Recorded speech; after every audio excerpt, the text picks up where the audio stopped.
કડાણા ડેમમાંથી પાણી છોડતા પાદરામાં મહીસાગર નદીનું રૌદ્ર સ્વરૂપ, 12 ગામોને એલર્ટ કરાયા. વહીવટી તંત્ર અને ધારાસભ્ય ચૈતન્યસિંહ ઝાલા ખડેપગે. વડોદરા જિલ્લાના પાદરા તાલુકામાં આવેલી મહીસાગર નદીએ પોતાનું રૌદ્ર સ્વરૂપ ધારણ કર્યું છે. ઉપરવાસમાં થયેલા ભારે વરસાદ અને ડેમોમાંથી પાણી છોડવામાં આવતા નદીમાં પાણીની આવક સતત વધી રહી છે. આ પરિસ્થિતિને કારણે મહીસાગર નદી તેના બંને કાંઠે છલકાઈ રહી છે, જેના ડ્રોન કેમેરાના દ્રશ્યો સામે આવ્યા છે.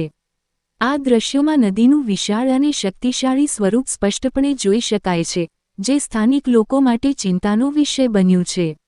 નદીમાં પાણીની સપાટી વધતા આસપાસના વિસ્તારોમાં પૂરનું જોખમ વધી ગયું છે, જેના પગલે તંત્ર દ્વારા તાત્કાલિક પગલાં લેવામાં આવ્યા છે. ત્યારે ધારાસભ્ય ચૈતન્યસિંહ ઝાલા મહીસાગર નદી કાંઠે પહોંચ્યા હતા અને સમગ્ર બાબતનો ચિંતાર મેળવ્યો હતો. નીચાણવાળા વિસ્તારોને એલર્ટ કરી સલામત સ્થળે પહોંચી જવાની સૂચના આપી છે.